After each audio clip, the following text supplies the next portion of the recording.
Bueno, muy buenos días a todos, buenas tardes a todos y todas, y ya con esta tan nublado, parece que ya ahorita es buenas noches. A ver, vamos rápidamente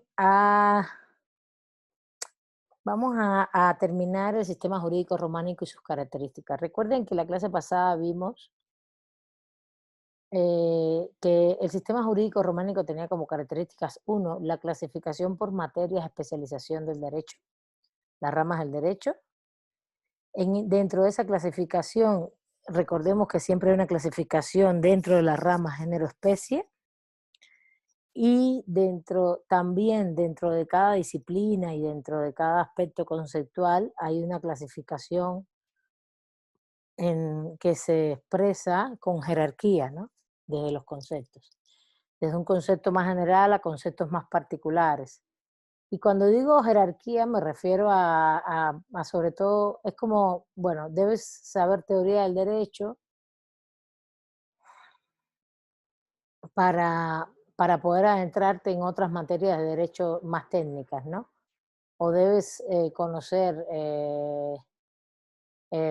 derecho constitucional antes de conocer derecho administrativo, por ejemplo, ¿no? ¿Sí?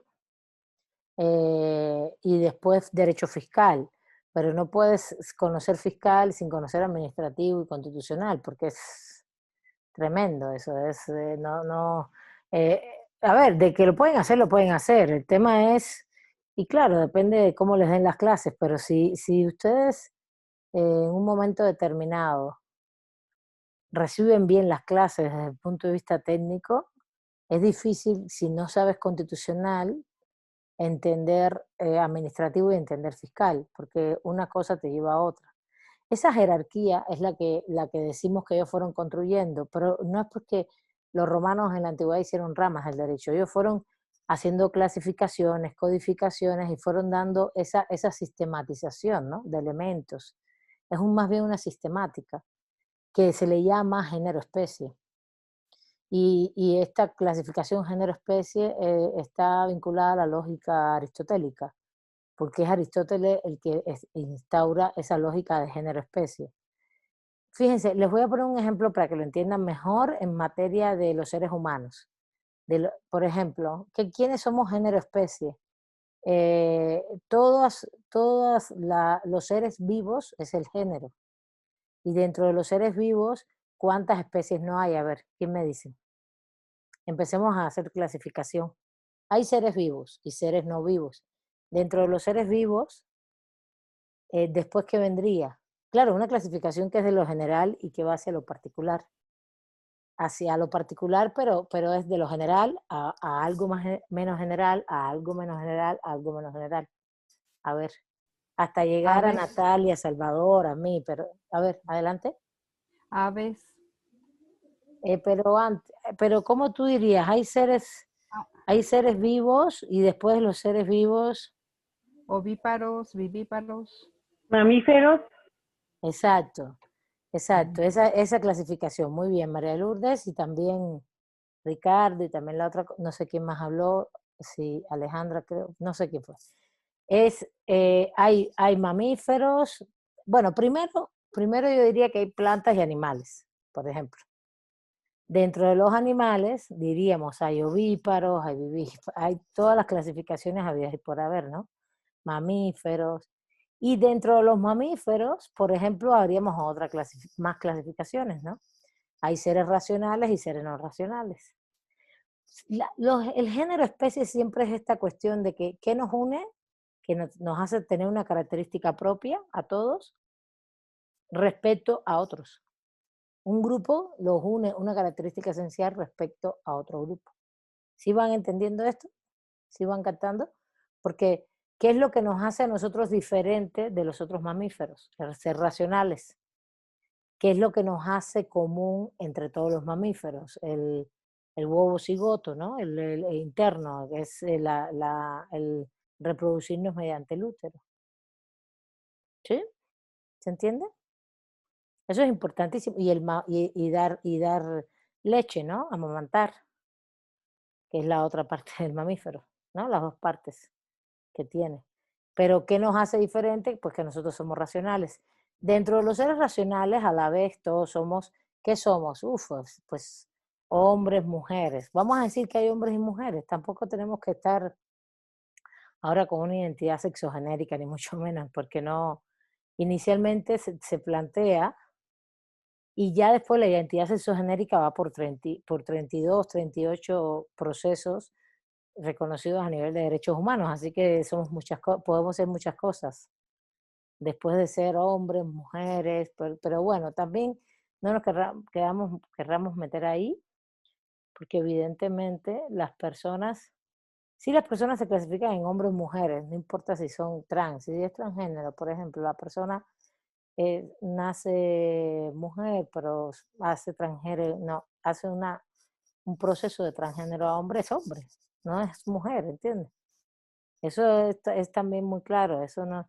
Ahí lo que el tema que empieza a generar, en todo caso, eh, más ruido dentro de las dos identidades sexogenéricas es cuando hay un grupo que no se quiere clasificar y me parece bien también. Ahora no me acuerdo cómo se llama. Que hay, a ver si ahorita me acuerdo cómo se llama. Pero hoy por hoy hay como entre 32, 33 y 38 identidades sexogenéricas reconocidas, así que hay muchas. Entonces, eso por poner un ejemplo, y un ejemplo que nos identifique. Y lo otro es que cada ser humano es individual, ¿no? Cada uno de nosotros es un mundo y es individual. Además, por eso la clasificación género-especie tiene que ver con este ejemplo que acabo de poner. Es lo mismo que en el caso de las materias especializaciones, que hoy lo que haces es decir, bueno, qué es lo que es más abarcador? Pues el derecho constitucional, los derechos humanos. Hoy eso se ha ampliado, ¿eh? No solo es constitucional. Los derechos humanos, todo lo que tenga que ver con el derecho internacional vinculado a derechos humanos y a los estados, porque tiene que ver con los estados, pero tiene que ver con las personas. Entonces, cuando vienes a ver, todo ese sistema está igual que los derechos humanos, ¿no? Pero, por ejemplo, no es un problema de lo que abarque, sino también de la jerarquía.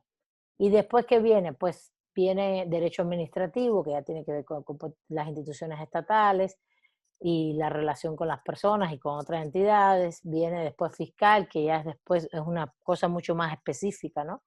Que es como recabas impuestos, como hay toda una serie de relaciones financieras. Fiscal, fíjense, fiscal tiene que ver con el ámbito impositivo, pero también tú puedes ver todo el ámbito financiero en fiscal. Depende, podrías, podrías, podría llamarse derecho financiero, no solo fiscal. Nosotros tenemos derecho fiscal. Yo no sé, no he visto nunca, no me he fijado en el programa de ustedes, pero podrían ver entidades financieras y después tema fiscal del Estado. Pero bueno, eso es a lo que me refiero. Pero a la vez hay otra clasificación género-especie que tiene que ver con los conceptos, y esa también es muy importante. Y es, tú no puedes saber quién es un sujeto de derechos y obligaciones si no sabes cuál es el concepto de persona jurídica, ¿no? Porque entonces no tiene sentido eso. Porque ¿quién es sujeto de derechos y obligaciones si no son las personas jurídicas? Y tú pasas por las personas, ¿no? Hay personas físicas, hay personas morales, hay todas las personas que pueden haber, no importa, ¿eh? Hay muchas. A mí no me, lo que necesito es que sepas que hay sujetos y esos sujetos son importantes para poder generar todas las relaciones de derechos y obligaciones después. Y en ese ámbito conceptual también hay una relación de jerarquía y de género-especie. ¿Está bien? ¿Sí? ¿Se entiende? Bueno, ese es un primer gran punto que ya se los expliqué y no se los quiero volver a explicar. El segundo método tiene que ver con las fuentes del derecho, que es o el segundo método no, la segunda gran elemento es la creación del derecho y hablamos de que había, ahí nos quedamos también, porque ahora estoy un poco también acordándome de la clase. En la creación del derecho dijimos como que teníamos que ver con las fuentes del derecho, que es importante que sepan cuáles eran las fuentes. Y estuvimos hablando de qué tipo de fuentes había. No voy a a volverlas a mencionar. Ya dijimos, bueno, tenemos la costumbre, tenemos el acto normativo y la ley como la fuente básica del derecho estatal mexicano y del sistema jurídico estatal de México. Tenemos también la costumbre, tenemos la jurisprudencia, tenemos la doctrina, a ver, la doctrina, los principios generales de derecho y bueno, la equity es de más bien o la equidad es un tema que tiene que ver más con, aunque ellos le hacen una explicación acá desde Roma, tiene más que ver con el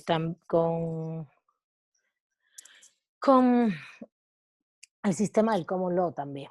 Y esas son las fuentes formales, las que tienen un proceso de forma, de procedimiento, que evidentemente han tenido fuerza en el sistema jurídico estatal mexicano. Por ejemplo, para recordarlo y que no quede en el aire, la costumbre es una fuente del derecho también en derecho civil y tiene que ver con una conformación de costumbre de hacer determinadas cosas. Pero nosotros podríamos pensar en el sistema jurídico de los pueblos indígenas y evidentemente su fuente principal sería la costumbre. Pero esa costumbre tiene ya que ver con una fuente real, que es la histórica, ¿no? Un desarrollo histórico. La ley tiene un proceso en el cual, formal, en el cual el acto normativo se lleva a cabo y hace emerger el derecho. Igual que la jurisprudencia. A ver, ¿quién me dice en México cuáles son los pasos para los cuales eh, se crea una ley, un acto normativo, como se le llama acto normativo, en el órgano legislativo? Son una serie de pasos. ¿Cuáles son? ¿Quién me los dice? A ver, eso está en el texto, de la tradición neorrománica.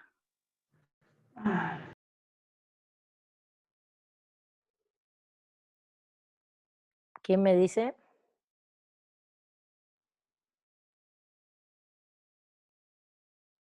A ver, tenían que haberlo Respeto a la leído. costumbre. A ver, La ley civil Salvador. mexicana. Es la de respeto de la costumbre, la ley civil mexicana, en principio, Estamos la hablando de la prohíbe. ley, de la elaboración de la norma, no de la costumbre. ¿Cuál es el proceso para aprobarla? Que es lo importante acá. Acá cuando hablo de creación del derecho, lo que me interesa es cuál es el proceso, cuál es el método. Estamos hablando de las características del sistema románico, ya hablamos de toda la clasificación, estamos ahora en la creación de la norma. ¿Cómo se crea esa norma? Brenda. Llevarla al pleno. Brenda, adelante. No se escucha, corazón. No te escucho nada. ¿Vuelve a prender el micrófono? A ver, si no, entra y vuelve a salir. ¿Por qué no entras y vuelves a salir también? A ver, porque a varias veces has querido participar y no puedes. Bueno, sí. Profe, aquí en la lectura, A ver, si gusta, se los Yolanda. digo. Sí, adelante. Es presentación de la iniciativa, el primer paso. Está hablando Yolanda, ¿no? Sí, exactamente. Sí. Yolanda. Yolanda, adelante, muy Y bien. luego es el dictamen. Ajá, muy Luego bien. es dictamen, Ajá, muy bien. la discusión, Ajá. ujú, y después de la votación, se lleva a votación. Muy bien. ¿Y después qué más? ¿Sí? La revisión, hacerse la revisión ya de la ley después de que la votan, la vuelven a revisar. Bueno, depende. ¿Sí? Si se lleva a las comisiones, si tiene que ir a otra cámara, depende. También. Pero bueno, está bien, revisión, muy Y bien. luego ¿Qué más? Y por último. Y luego ya la promulgación, Exacto. ya se Muy bien. promulga. Muy bien. Es que justamente tienen que saber que el acto normativo por excelencia, y ahí nos quedamos en la clase pasada, en el sistema jurídico románico, neorrománicos nuestros, que es el Estado, tienes que saber que se crea la ley así. ¿Cómo? Hay un proceso. Brenda, ¿pudiste hablar? A ver, ¿te puede hablar? No, está apagado tu micrófono. Ahora mismo. ¿Y ahora? A ver. Nada, corazón, nada. Bueno, en fin. Bueno, es el proceso, como bien comentó Yolanda, donde hay una iniciativa, hay un proceso de discusión. A ver, esto puede ser una materia completa para ustedes, que también tenga que ver con derecho constitucional, que se vería después de constitucional, que se llama derecho parlamentario, que es muy específica, es todo el procedimiento parlamentario, pero también toda la lógica de los parlamentos. Primero tienes que, para eso, saber perfectamente cuál es la función de los órganos legislativos mexicanos, que hay 2 cámaras, que tenemos la Cámara de Diputados, la Cámara de Senadores, qué es lo que va a cada cámara, porque hay algunos que otros asuntos, muy pocos, que son que son distintivos. Por ejemplo, atribuciones que ellos tienen de aprobación, de discusión, que solo lo tienen, por ejemplo, los senadores, como ratificar los tratados internacionales, por ejemplo. Pero casi todos pueden presentar, las dos cámaras pueden presentar iniciativas de leyes, y eso es un proceso primero de discusión, de crear la iniciativa y discusión en las comisiones, de discutirlo en las comisiones, aprobar un dictamen en las comisiones, justamente, y a partir de ahí se lleva al pleno.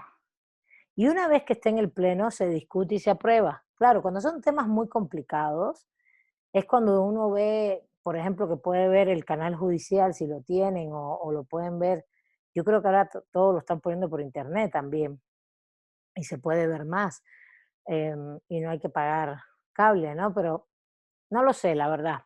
Pero puedes ver cómo discuten los temas, cómo hay todo un procedimiento, incluso para la discusión de los temas en el pleno de diputados, en el pleno de senadores, y hay un proceso de votación, y depende del asunto, lleva votación calificada o votación de mayoría simple, 50+1, o calificada 2/3 de los diputados presentes o senadores presentes. Todo eso depende del asunto. Y también lo otro es que también depende del asunto, entonces una vez aprobada una cámara pasa a la otra. Y ahí es donde está el proceso de revisión que decía Yolanda. Pasa a la otra, donde nuevamente se revisa todo y se dice, bueno, sí, estamos de acuerdo.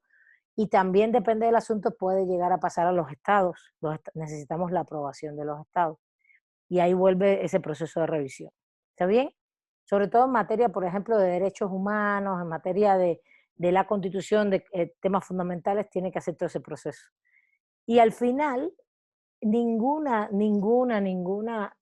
norma jurídica que no pase por el proceso de promulgación en los sistemas jurídicos románicos, en México hay un decreto que emite el Ejecutivo, donde el Ejecutivo lo que hace es emitir la norma jurídica, los cambios específicos, sobre todo si son leyes. El Ejecutivo emite un decreto, pero siempre tiene que estar publicado en el Diario Oficial de la Federación. Si no llega a ese punto, no está promulgada. Y si no hay promulgación, ese acto formal es muy importante. Todos estos actos formales, todos estos pasos son muy importantes. Si no, hay un vicio en la norma jurídica, el acto normativo no se concreta. Sea cual fuere, una modificación, una ley, sea general, sea nacional, depende de los temas, puede ser general, federal o nacional. Federal, sea de la Constitución, sea algún código, sea códigos de procedimientos, ¿está bien? Entonces esto es muy importante que lo sepan, porque esta es una de las características esenciales de cómo el sistema jurídico románico crea las normas jurídicas a nivel del Estado mexicano. ¿Se entiende? ¿Alguna duda sobre eso? ¿Tienen dudas? Bueno. Será una pregunta. A ver. La publicación también tiene que hacerse efectiva si no se considera ley, la publicación en el Diario Oficial. Si es la modificación de una Constitución, claro.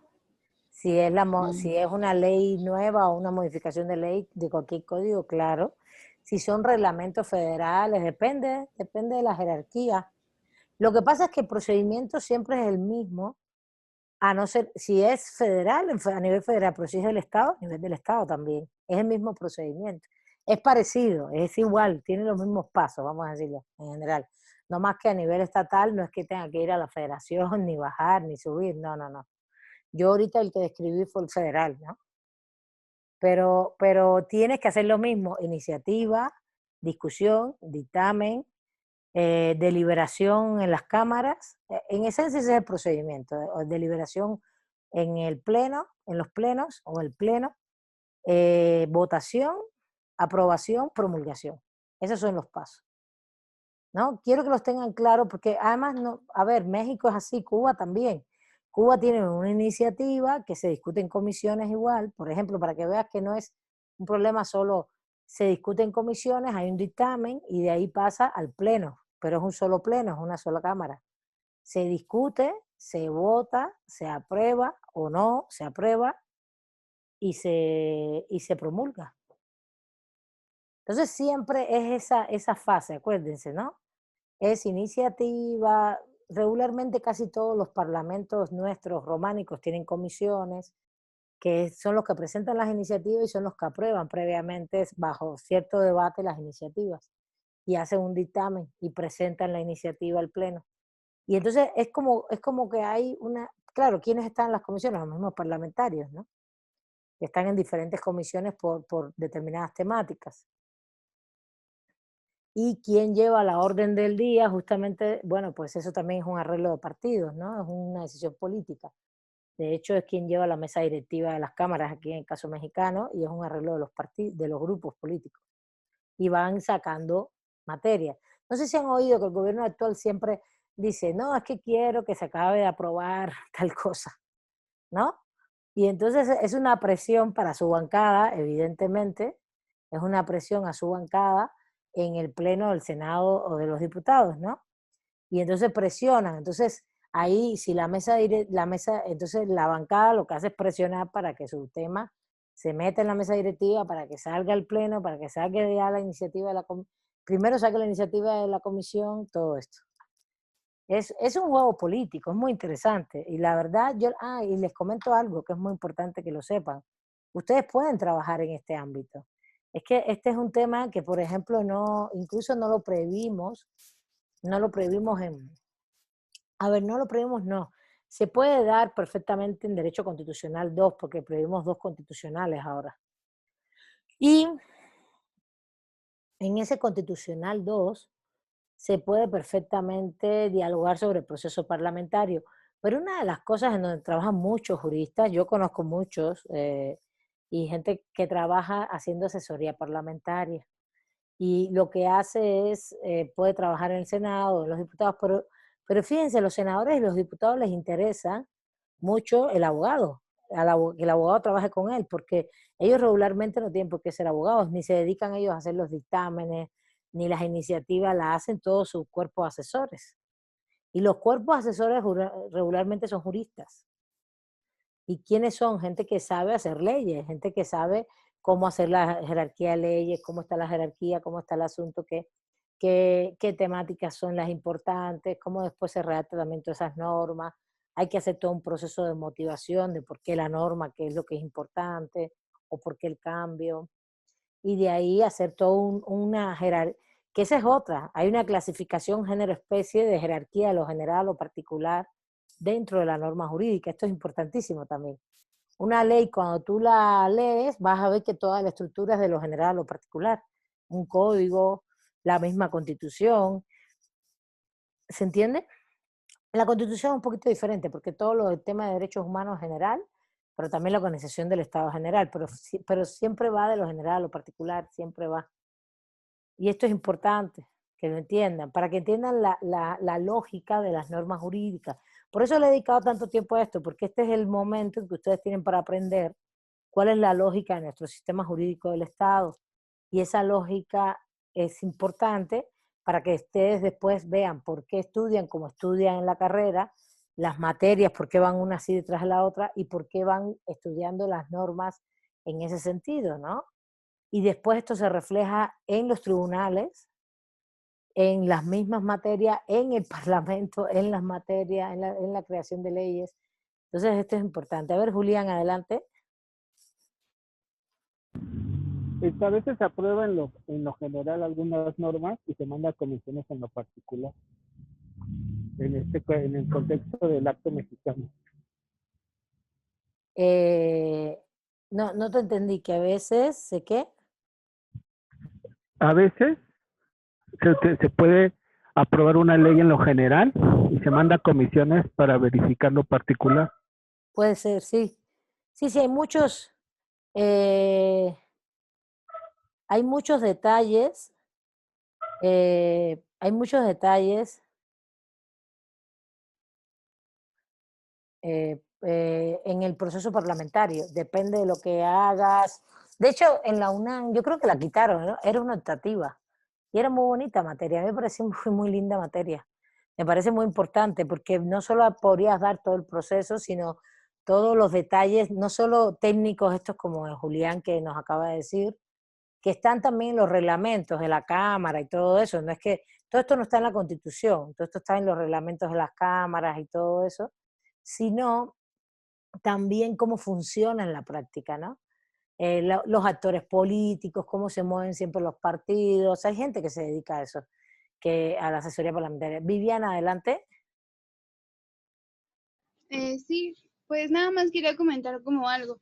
Por ejemplo, yo sé que, por ejemplo, todas las universidades, o en su mayoría, también privadas como públicas, tienen como sus ejercicios a modo de simular, vaya, el ejercicio legislativo. Me parece que también la UNAM lo tiene, la UAM, nosotros, bueno, apenas estamos empezando, pero sí, por ejemplo, si a los compañeros les llama mucho la atención, ellos también pueden participar. De hecho, me parece que el Senado hace como ese tipo de ejercicios para que las personas puedan aprender, así como, bueno, otros órganos como la Cámara de Diputados y etc., ¿verdad?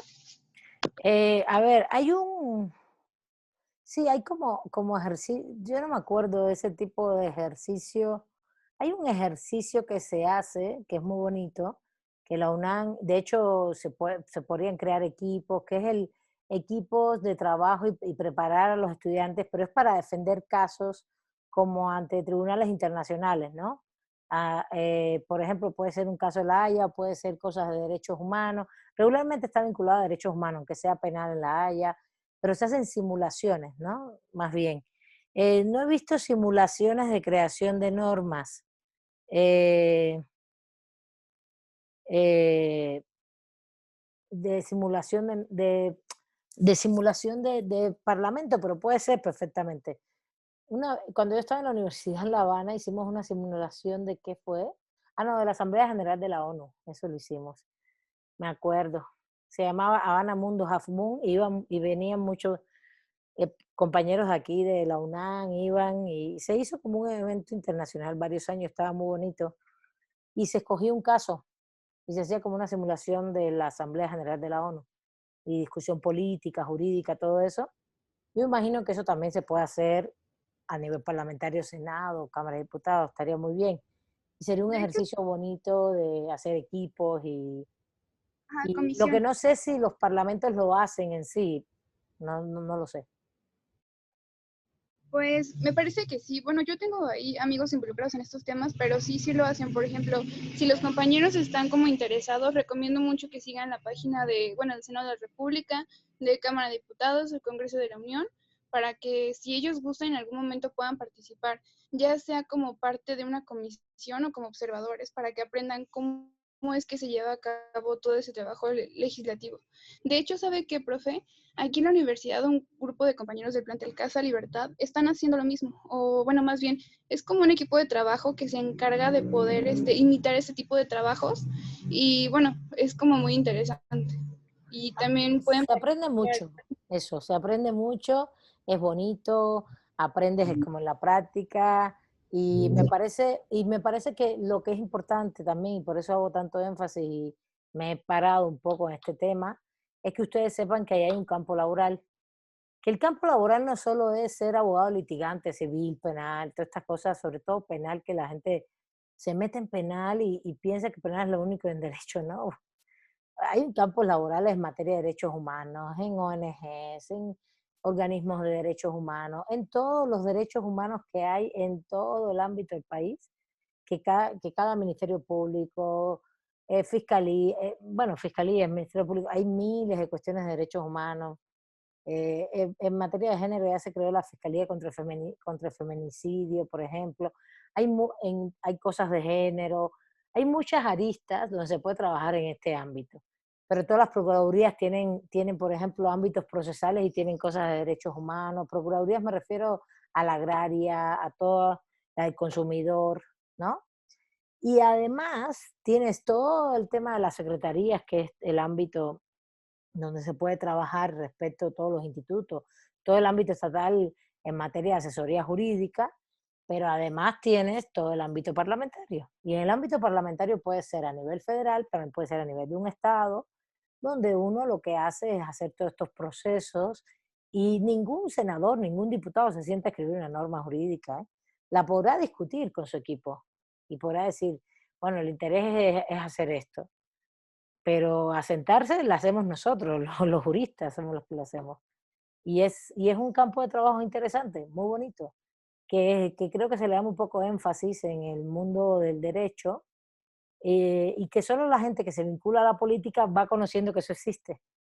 Y lo que yo creo, y que se vincula a actores políticos, que me parece que es lo lógico también, pero yo creo que deberían saber que más allá de actores políticos, digo diputados, senadores, pero más allá de eso hay todo un campo importante, interesante de asesores, que fíjense que no siempre es que, disculpe, no siempre tienes que ser una persona eh, que trabaje en la política todo el tiempo, sino que tengas un aval curricular que te dé para hacer dictámenes y hacer.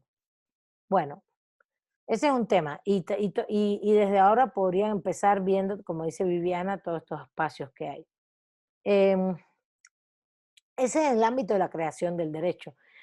Y ustedes van a ver que cuando veamos el sistema jurídico, el common law, ellos no tienen ni la estructura de clasificación esta que yo les he planteado, no la tienen, pero tampoco la creación del derecho la tienen así. La creación del derecho en el common law tiene sobre todo base en la jurisprudencia, en los precedentes. Por tanto y demás, ellos no van por esa línea. Y ahora quiero ver, pero en México sí hay un ámbito jurisprudencial que también crea derecho. ¿Cuál es? ¿Cómo en México se crean? Que más bien tiene que ver con un proceso, porque no es que México cree derecho, se crea derecho, fundamentalmente leyes, ni mucho menos por esa vía, sino el fin de la jurisprudencia en México es subsanar lagunas, contradicciones que tienen las normas. Es el hecho de eso. Y esto lo hace no solo México, lo hace toda América Latina. Miren, toda América Latina es sistema del románico, neorrománico, toda América Latina, incluyendo Cuba, el Caribe. Puerto Rico, de hecho, es bastante románico, amén de que sí, de que es una colonia estadounidense. Tiene estructuras de tribunales bastante románicas, pero es mixto más bien Puerto Rico. Pero todo lo que es todo lo que fue conquistado por Brasil y por España, todo es sistema neorrománico. Los únicos que son sistema anglosajón, les decía, Puerto Rico es mixto, y las islas del Commonwealth, que son las islas que están en las Bahamas, todas las islas del borde del Atlántico para entrar al Caribe. Que esas, ¿por qué se llaman Commonwealth? Porque es son como parte de un sistema jurídico anglosajón vinculado mediante la colonia británica al mundo británico, aunque bastante independiente, y hay algunas que últimamente se han declarado independientes, que ya no quieren ninguna relación y punto. Y no hay ningún problema, pero bueno, vayamos a nuestro sistema románico. La jurisprudencia del sistema anglosajón tiene un peso muy fuerte, no solo para la creación, sino para el funcionamiento del derecho. Mientras para nosotros es un método de subsanar, ¿no? Lagunas, contradicciones. A ver, en México, ¿cómo es que se crea?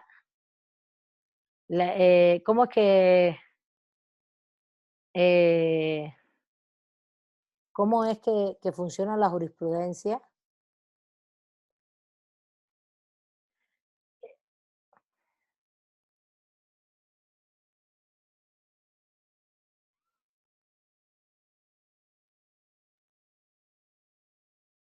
A ver, ¿no saben?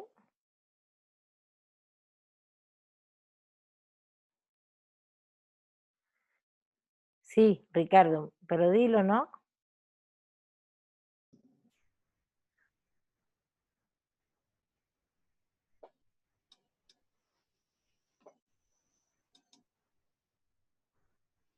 ¿Me dices o no lo puedes comentar? ¿No lo puedes comentar? ¿Puedo participar, maestra? Sí. La pregunta es cómo se Ok. elabora la jurisprudencia o cuándo se aplica. No, Porque para elaborar, que cómo se elabora. ok, cuando hay 5 casos casi semejantes que está viendo, Casi no. Y tiene que no, ser semejantes, sobre el mismo tema. sobre el No mismo son los tema, casos los que son semejantes, es que la sentencia sea sobre verse la argumentación sobre un mismo tema. sobre un mismo tema. Entonces, cuando son 5 casos, eso ya se pone repetitivos y consecuentes, es cuando se crea una norma que subsane la ley que en ese momento no se puede aplicar. No es ley, es una laguna. Regularmente esto ocurre porque hay normas, artículos de normas, de leyes, de códigos, porque no es que se usara una ley completa, ni mucho menos. La ley es un cuerpo Las completo. lagunas. Exacto, muy bien. La ley es un cuerpo completo no sé, un código, una ley. Tienen 100 artículos, 80, 50 artículos, ¿no? Es un cuerpo completo que te va dando definiciones generales, después te va diciendo, te va regulando cosas. Por ejemplo, la Ley General de Procedimiento Administrativo y Laboral o las leyes pueden ser procesales, regularmente se separan entre procesales y de contenidos sustanciales. Por ejemplo, la Ley General de Medio Ambiente, ¿no?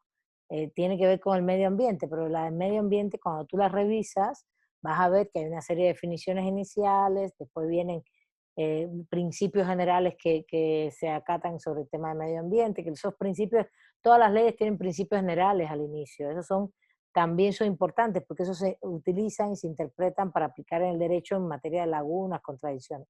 Entonces puede haber una norma, un artículo en una ley, en la misma ley puede haber 2 artículos que se contradigan, o puede ser que hay una contradicción entre una ley y otra, con un reglamento, un procedimiento, o sencillamente una laguna. Y entonces se emiten, porque el tema está siendo recurrente en el ámbito social y hay de todas maneras una infracción, se emite una decisión sobre cuestiones, sobre un tema, sobre ese problema que tiene. Hay diferentes casos, son 5 casos, pero justamente tocan el mismo tema, de entre todos sus temas, ese tema donde hay una contradicción normativa o una laguna. Y las 5 soluciones deben ser sobre el mismo tema. Entonces, y se genera una jurisprudencia que es de carácter vinculante. ¿Qué quiere decir? Que una solución, una tesis sola, es decir, una sola solución sobre una contradicción no te genera jurisprudencia, pero 5 sobre el mismo tema sí. Y por eso, ¿cuál es la diferencia? Que una sola no es vinculante, es un criterio jurisprudencial, pero la segunda ya sobre 5 sí es jurisprudencia. Esto va a cambiar, esto lo voy a decir con sinceridad, esto va a cambiar. Justamente hay una propuesta de reforma del Poder Judicial que se va a hacer incluso en este sexenio, estoy segura que se va a hacer incluso el próximo año, estoy muy segura que se va a hacer, que donde una de las cosas que se prevé es que para que sea más dinámico el Poder Judicial justamente es que las tesis jurisprudenciales sean únicas, así. Cada vez que se suceda una contradicción, una laguna, salga y sea jurisprudencia. ¿Está bien? Pero no está así ahora son 5, ¿vale? ¿Está bien? Bueno, a ver, Julián. Yo había leído acerca de lo que usted decía, que con un caso que salvara o que fuera práctico, como lo habíamos leído en las lecturas pasadas, se creaba jurisprudencia. Ese es el espíritu de esa propuesta de ley que usted estaba hablando, que era que si salvaba en el caso práctico se podría hacer jurisprudencia. Sí, sí, Y pero algunos, esa es la y idea. algunos, La idea es hacerlo más expedito, no esperar a 5 casos. ujú, y algunos decían que para evitar criterios de jueces, por eso estaban los cinco casos, para Claro, evitar eso. Entonces, que si quitaban eso de la jurisprudencia, podíamos caer en vicios. pues sí, puede ser, pero es una de las propuestas que quiere el mismo Poder Judicial. El mismo Poder Judicial las quiere. Sí, sí, va a haber detractores a favor, en contra, claro. 5 es porque hay un equilibrio, es que hay 5 jueces, sobre todo magistrados, que dijeron, o no, aquí hay un problema, ¿no? Y uno no puede ser un vicio, sí, puede ser, tienes toda la razón, pero sí, adelante, Julián, sí, disculpa. No, profesora, era una pregunta que me salió. La jurisprudencia, ¿es jurisprudencia si la emite 5 veces el mismo juez? ¿O tendría que ser a fuerzas 5 jueces diferentes? No es un problema del mismo juez, no importa, no importa. Lo que sí tiene que resolver es el asunto, es la contradicción la una sobre el mismo. No, fíjense, no es el mismo caso, es el mismo tema de contradicción y laguna. Eso es lo que quiero que se entienda. Puede ser que haya un juez que emita 2 veces el mismo tema, pero no creo que haya jurisprudencias de un mismo juez 5 veces, de hecho, no creo. ¿Vale? Es como, Gracias, es profesor. como que en esos temas procesales debe ser público y notorio. Es como público y notorio es que sea notoria, que hay una contradicción. Por eso se pone lo de los 5, ¿no? Pero bueno, una de las cosas que se quiere modificar es eso. Yo creo que sí se va a modificar, ¿eh? Yo creo que sí. Bueno, entonces, ¿alguna duda hasta aquí? Nos falta solo un proceso para cerrar el sistema jurídico románico.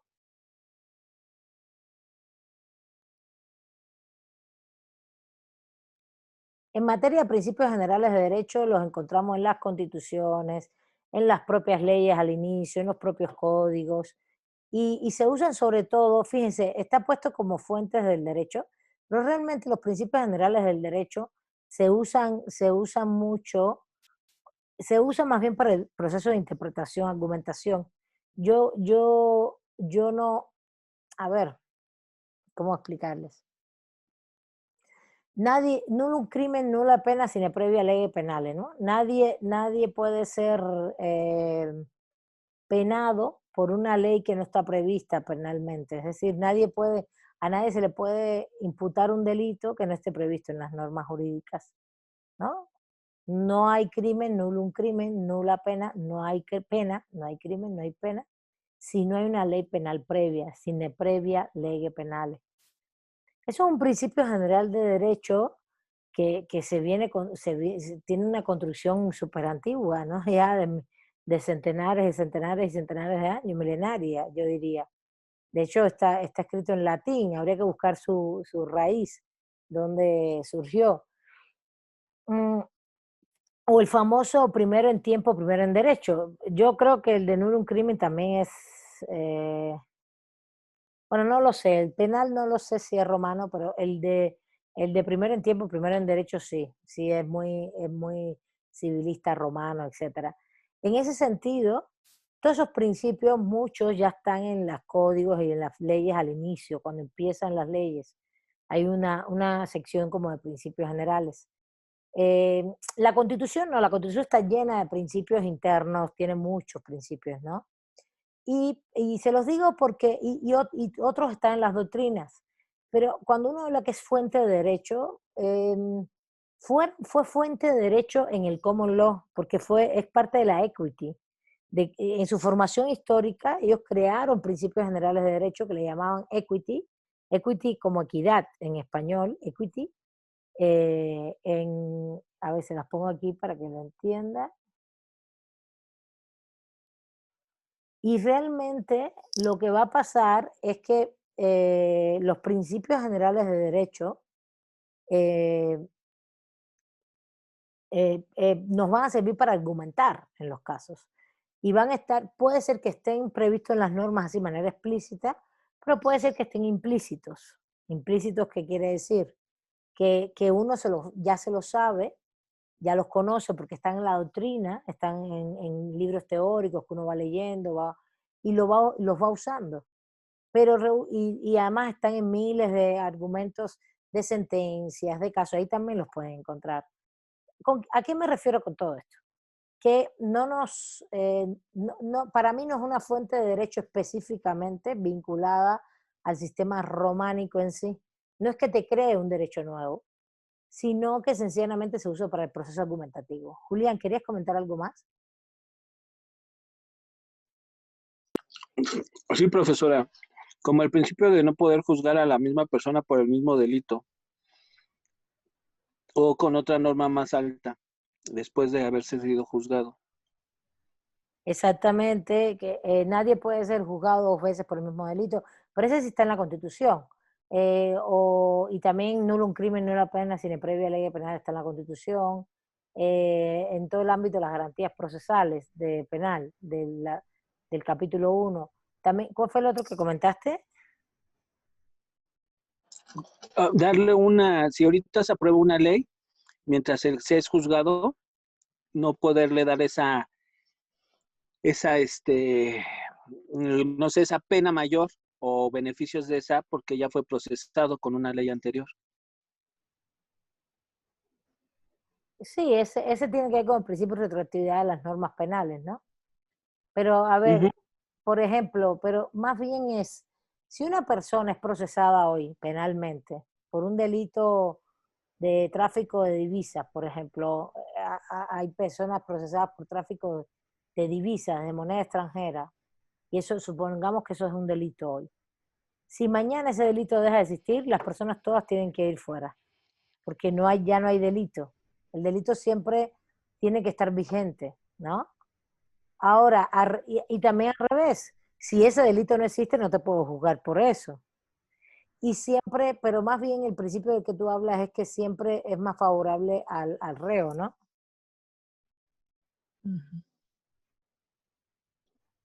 Sí, también está ya en la Constitución, no se me olvidó cómo se llama ese principio. Sí, ahora no me acuerdo, que es como que siempre es más Lo humano. favorable. Es más favorable hacia las personas en materia, reo no es una palabra horrible, hacia las personas en proceso penal o algo así. Ahora no me acuerdo, tienes toda la razón, habría que buscarlo. A ver, Josefina. Que se le aplique la ley que más le beneficie. En este caso que está diciendo Julián, yo levanté la mano, maestra, porque tengo una duda. Estaba usted hablando de los principios generales del derecho y que no sé si comprendí que es lo mismo que las fuentes del derecho. Entonces, si es así, ¿la costumbre es una fuente o un principio? No. La costumbre es una fuente, los principios generales de derecho son una fuente, todos son fuentes. Todo lo que hemos estado hablando, la jurisprudencia es una fuente, la ley como acto normativo es una fuente. Ahí está en el texto. A ver, mírenlo. Ahí está, Sí, donde dice. Son fuentes formales del derecho, así se les llama. Sí. ¿Vale? Porque, por ejemplo, ahorita que mencionaba usted el equity que está en el common law en Inglaterra, ellos mencionan la costumbre como fuente del derecho. Pero la costumbre está antes, la costumbre se ha tomado en sentidos distintos y están hablando, y siempre te van a poner ejemplos de Roma, de Inglaterra, de no sé qué, te pone antes, después te pone las fuentes formales mediatas, que es la jurisprudencia, la doctrina, los principios generales de derecho, y te ponen la equidad. Pero de la equidad, cuando hablan de, dice, la equity, la equitas, la equidad de Roma, prevalece en este concepto. Los romanos eran casuísticos, trataban de solucionar un caso con los pormenores del mismo, sin que influyera otro caso. Lo que se trataba de hacer era darle la mayor atención al caso concreto, viendo cada una de sus causas en particular, aunque, dice, aquí también se llega a la justicia particular, se prescinde un tanto. Yo no les estoy hablando de equity en ese sentido, para nada, no me interesa esta, la verdad. Me interesa más que tengan la costumbre como principio de fuente formal de toda la vida, que tiene que ver con procesos históricos, además tiene que ver también con el derecho civil, la jurisprudencia, como la acabamos de mencionar, la doctrina y los principios generales de derecho, como los acabamos de mencionar. Hay lugares donde sí se usa más como fuente del derecho, pero para mí es una fuente, fíjate, por eso se les llama fuentes que están mediatas. ¿Por qué? Porque te van construyendo argumentos y lo mismo se pueden plasmar en las normas o no, pero no quiere decir que tú usas un artículo teórico para decir que por ese artículo teórico tú vas a aplicar tal norma. No. Los artículos teóricos, que es la doctrina, o los libros, y los principios generales que muchas veces se desarrollan en las doctrinas y también en la jurisprudencia, porque se desarrollan en las sentencias, los principios generales de derecho, y también pueden estar en las normas, como los que acabamos de decir. Todo eso se usa en la argumentación, no te crea derecho nuevo. Pero a ver, no quiero que confundan una cosa con otra. Estamos hablando del sistema del Estado mexicano. Costumbre, la ley, son las fundamentales, ¿no? La ley y la costumbre. Y después viene todo lo demás como mediato, que nos sirven para argumentar. Por eso se le llama mediata, no inmediata. ¿Se entiende eso? Sí, gracias.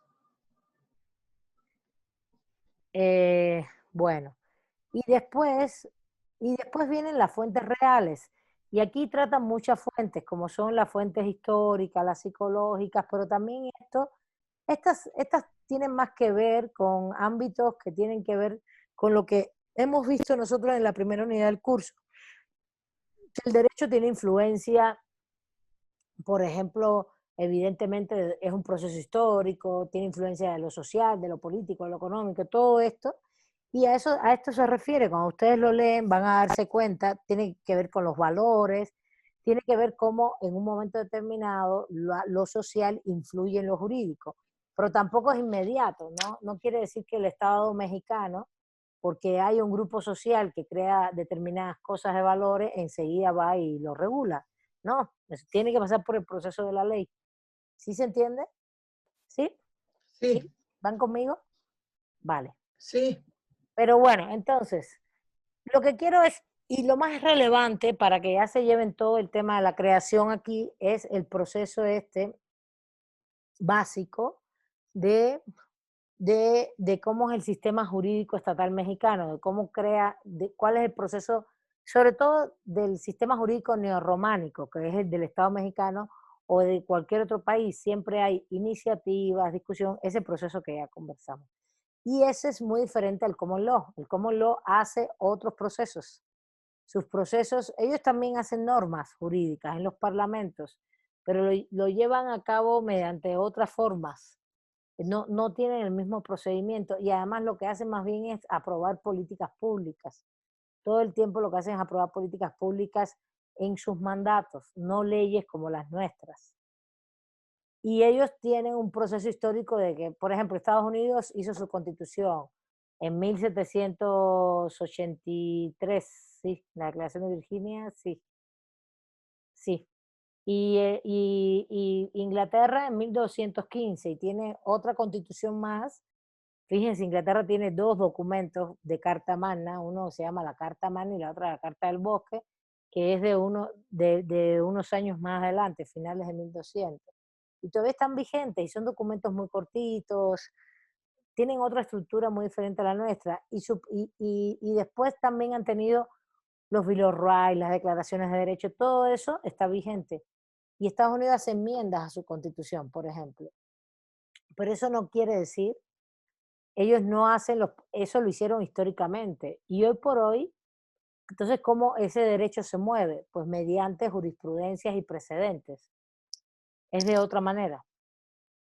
No es que creen, y sí el Parlamento funciona y crean mucha política pública. Por ejemplo, cuando Obama se fue, ¿se acuerdan? No sé si ustedes tienen familia en Estados Unidos, pero el Medicare, ¿no? ¿Se acuerdan que creó el Medicare? Que es un programa de salud, de política pública de salud, que tenía que ver con obligar a los empleadores a que le contrataran un seguro de salud a sus empleados.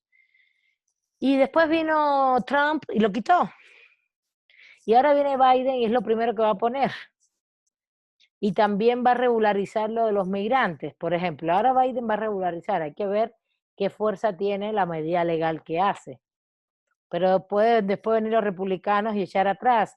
No va a echar atrás ya a los 12 millones de mexicanos que se van por ejemplo, si hay 12 millones de mexicanos que se hacen residentes, eso no le pueden quitar después la residencia.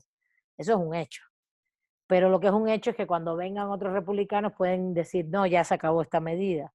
De hecho, lo que dijo Biden es que iba su primera medida iba a ser aprobar el DACA, ¿no? De nuevo, el sistema del DACA, que tiene que ver con todos los migrantes que se fueron muy pequeños. Bueno, nosotros, no sé si ustedes tienen familia, yo tengo familia de parte de mi esposo así allá, en Estados Unidos.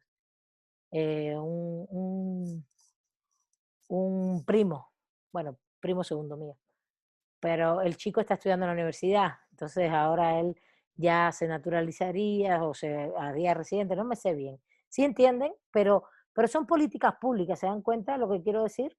No hacen leyes como nosotros. Sí tienen leyes, pero son diferentes, se llaman actos, son muy concretos, entonces todos van mezclados unos al lado de los otros de determinadas políticas, y pueden ser derogados, también pueden ser como suspendidos.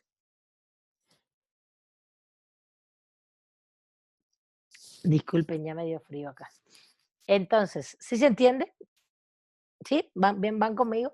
Y eso es lo que quiero que entiendan, que no somos, los dos sistemas son bastante diferentes a la hora de hacer todo un procedimiento. El nuestro tiene mucha más derecho escrito, y el tema es ese, el derecho escrito es una característica fundamental de nuestro sistema románico. Ese derecho escrito y sistematizado. ¿Está bien? Bueno, y por último, ahora sí les voy a compartir un pizarrón, porque quiero enseñarles cómo entonces dentro del derecho mexicano, el sistema jurídico estatal, oigan, esta clase es fundamental, ¿eh? Esta clase es lo más fundamental. Estos dos elementos de esta clase y del cómo lo después va a ser lo más fundamental para exámenes, para todos lados, pero es fundamental para el aprendizaje de ustedes en materia jurídica, pues, para que ustedes entiendan. No, yo no estoy dando historia, por eso no les he dado casi historia, no quiero darles historia, sino elementos técnicos que ustedes comprendan muy bien, ¿vale? Bueno, vamos al tema de la aplicación del derecho. Y yo no sé si todos están atendiendo, yo veo poquitos acá mirándome la cara, bueno, espero que sí, ¿eh? No he subido, no tuve tiempo, he estado teniendo tanto trabajo, trabajo y cosas que hacer también, personales, ¿no? Que no subí ni las clases el miércoles. El miércoles, ahorita voy a subir todo, el miércoles y esta y todo. Bueno, aplicación del derecho. ¿Cómo se aplica el derecho en los sistemas jurídicos románicos nuestros? Y esto sí lo tienen que saber, también tiene su base en la lógica aristotélica, grecolatina, y lo usaban mucho los romanos también. Pero Aristóteles tiene todo un esquema de inducción-deducción importante, amplio, pero no me voy a meter tanto ahí, ni les voy a enseñar a Aristóteles ahora porque es bastante complicado, sino me voy a meter más a explicarles las bases de lo que mucha gente llama como el método jurídico, aunque es hoy bastante cuestionable que esto sea lo único. A ver, ahorita les voy a decir qué es lo que se cuestiona. Vamos a empezar.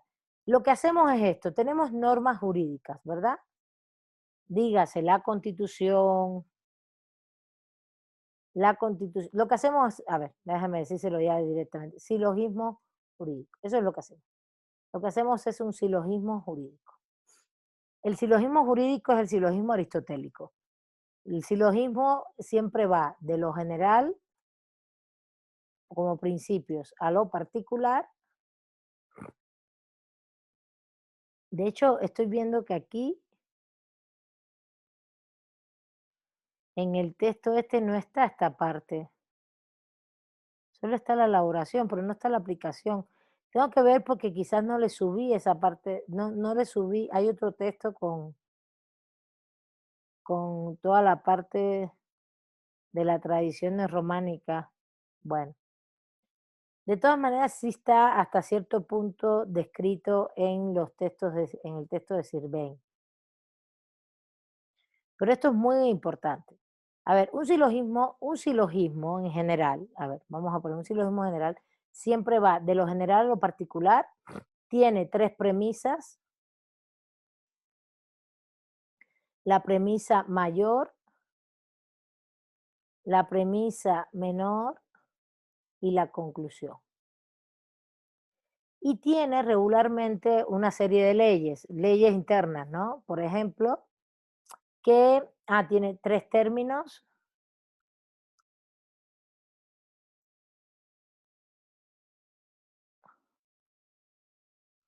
Tiene 3 términos. El término mayor, el término menor, lo mismo, ¿no?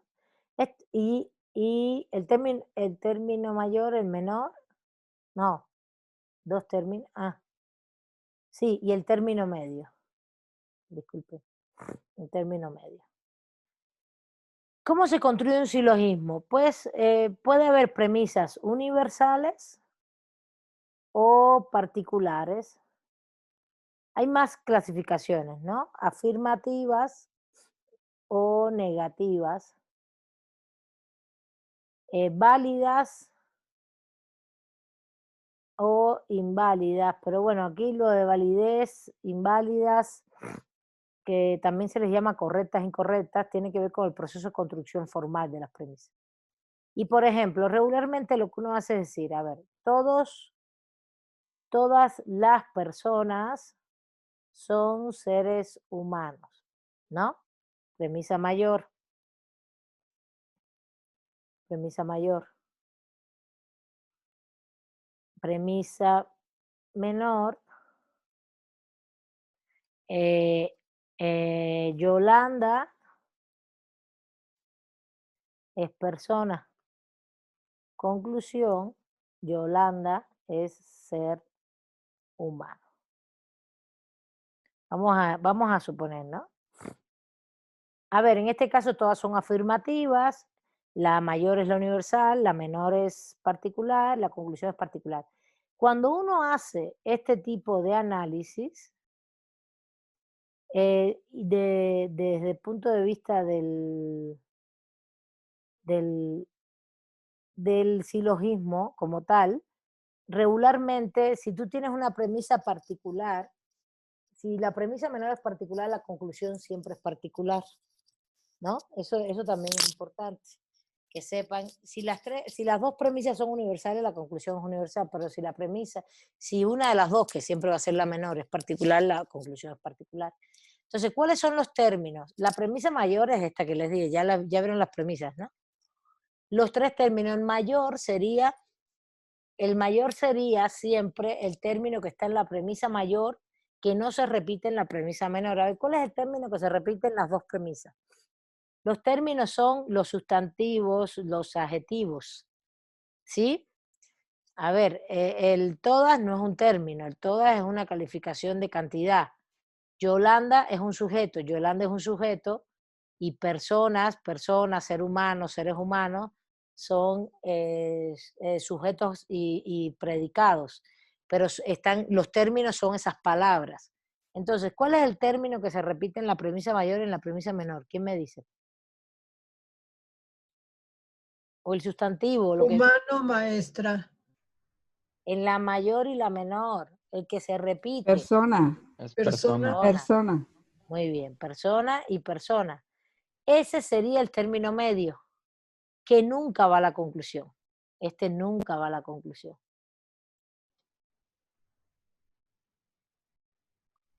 Si el término es como matemático, nunca los tachas, como si fuera un 0, 0. Entonces, si no va a la conclusión, entonces, ¿qué va a la conclusión? Pues Yolanda y ser humano. Que entonces, ¿cuál es el término mayor? Ser humano, y el término menor, Yolanda. Porque uno está en la premisa mayor. Esto es matemática pura, ¿eh? ¿Vale? ¿Se entiende? ¿Tienen Sí. dudas o no tienen dudas? No es difícil. Los silogismos se ven en lógica formal. Se supone que ustedes en argumentación deban ver un poco de lógica.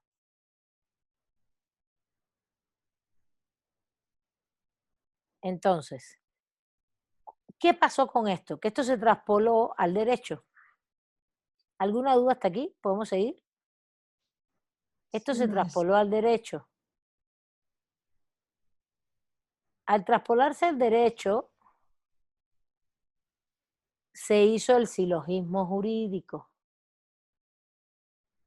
Y es parecido, no es igualito, pero se parece bastante.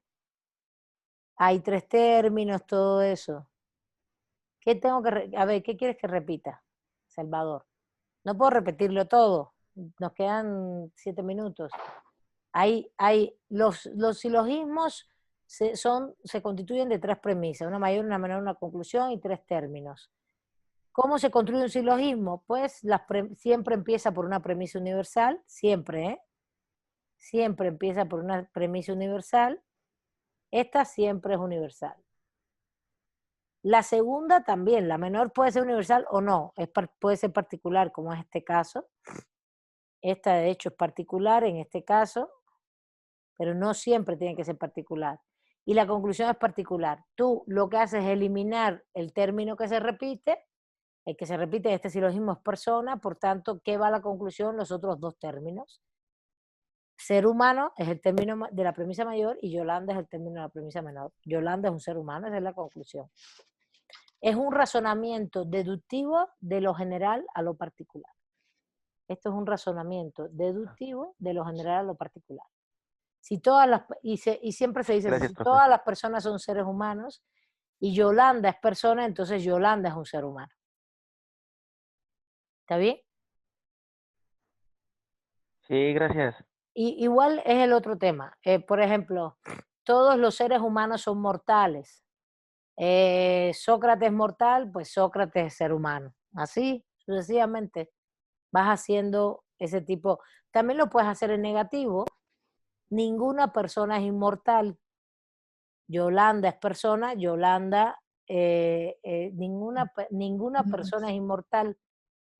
Yolanda es persona, Yolanda no Yolanda, a ver, tendría que ser ninguna persona es inmortal, inmortal es este. Yolanda es persona, Yolanda no es inmortal. No es inmortal, tiene que ser negativa la conclusión. Si la mayor es negativa, la conclusión tiene que ser negativa. Es una operación matemática, pero no me interesa que se lo aprendan de memoria, me interesa el punto del silogismo jurídico. El silogismo jurídico, ¿cómo se traspoló todo esto? Este es el silogismo, el de la izquierda es el silogismo aristotélico, de la lógica formal. El jurídico es premisa mayor, es la norma jurídica. ¿Cuál norma jurídica? Cualquier norma jurídica. Cualquiera. Constitución, tratado internacional, cualquier artículo, reglamento, lo que fuere, un mando municipal. Las normas jurídicas siempre son generales. ¿Por qué son generales? Porque aplican para todos y todas. En el espacio de tiempo determinado, las que son vigentes. ¿No? Y esto puede ser para México, para el sistema jurídico románico, mexicano, para el Estado, es para todos los sistemas jurídicos románicos. La premisa menor, que sería el hecho y las conductas. Es decir, las acciones que se prueben, por supuesto.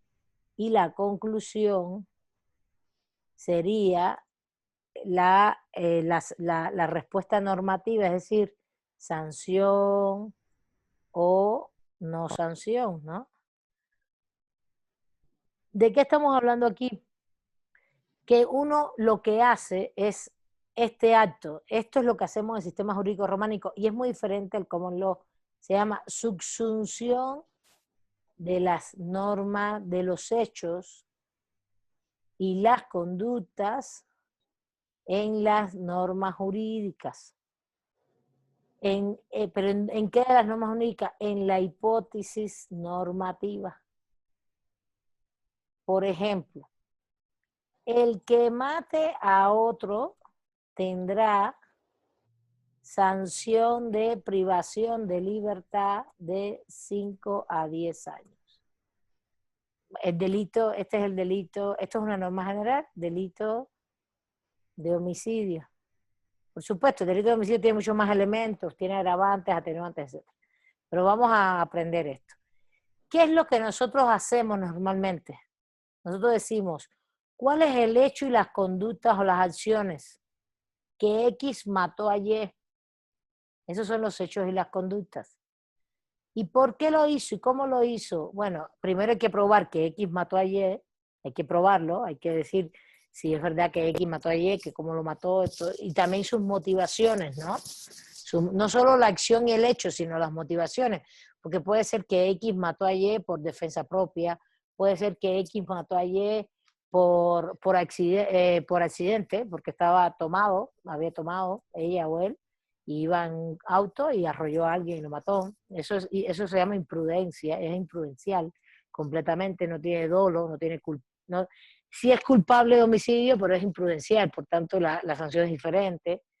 A lo mejor X mató a Y porque es un feminicidio y la odiaba como mujer y le fue con alevosía, con sadismo, etcétera. Entonces, y ahí el feminicidio tiene otras agravantes, ¿no?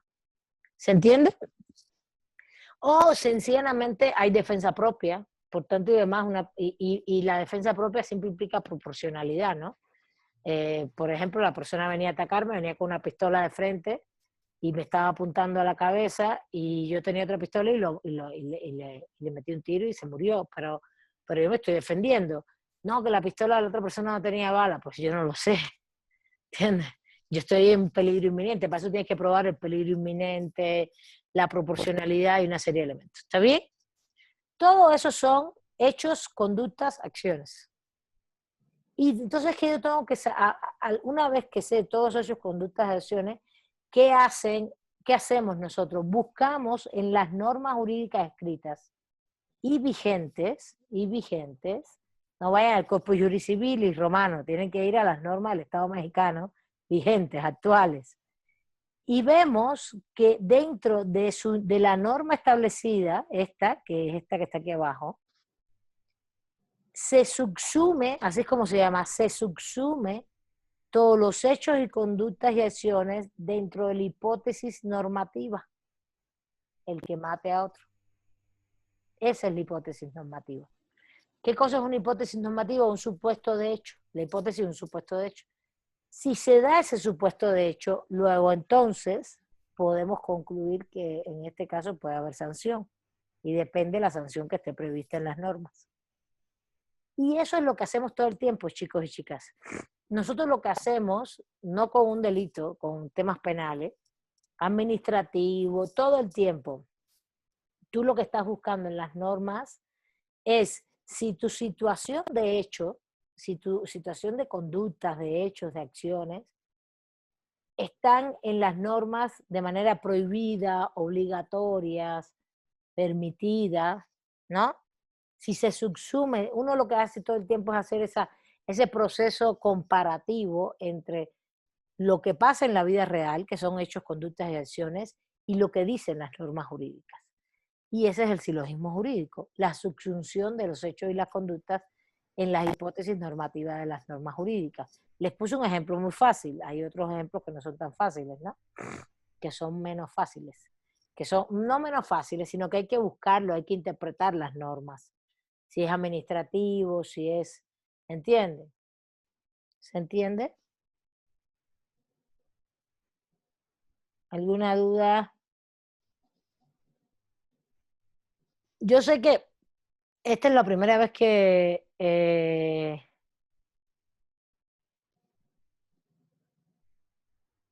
esta es la primera vez que escuchan sobre silogismo jurídico. ¿No? Dice Yolanda que no. No, No, maestra, pero no nos los habían explicado como usted nos lo explicó. Pues ese es el silogismo jurídico. Bueno. Pues hasta aquí. Yo lo vi en argumentación.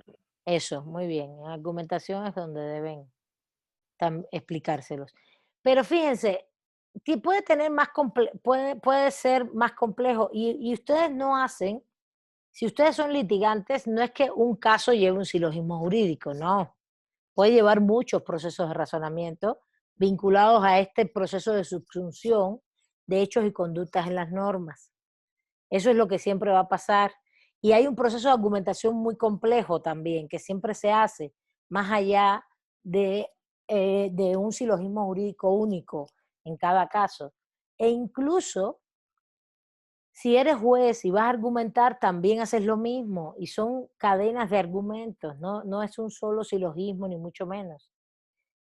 Pero regularmente lo que tú dices es, por ejemplo, si quieren lo vemos en la próxima clase, pero hay una violación del derecho humano al agua, pero no lo dices así nomás. Sí, por favor, pasen lista, sino sencillamente tú vas a argumentar que hay una serie de hechos que tienen que ver con el contenido normativo de las hipótesis normativas del derecho humano al agua. Por ejemplo, que no hay disponibilidad y argumentas los hechos. No está disponible el agua, por ejemplo. ¿Por qué no está disponible? Y tú argumentas por qué no está disponible. Y después dice, por tanto, se viola un requisito esencial del derecho humano al agua previsto en tal artículo, que es, al final, es la observación general 15 del Comité de DES y el artículo 4 constitucional, y se viola en tal sentido. Entonces, realmente también buscas, en materia de derechos humanos, se busca mucho probar las conductas y los hechos, y después tú vas a decir, en la norma está previsto en tal lugar, en tal lugar. Pero es el mismo acto de subsunción que haces. ¿Se entiende? Porque tú te basas siempre en lo que dicen las normas para tratar de ver si se violan normas, si se violan determinados o derechos humanos o hay un delito en la vida real. Y argumentar así, pero son cadenas de argumentos, ¿no? Se usa mucho más complejo. Esto es lo que hace el sistema jurídico románico. Todos lo hacen. No es que no lo hace uno en específico, lo hacen todos. ¿Está bien?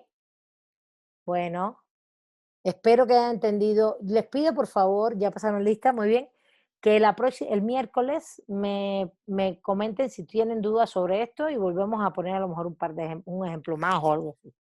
¿Está bien? Y ya empezamos como el miércoles, ¿vale? Sí. Bueno, Sí, gracias, profe. muchas Está bien, gracias. gracias. Hasta luego. Gracias, maestra.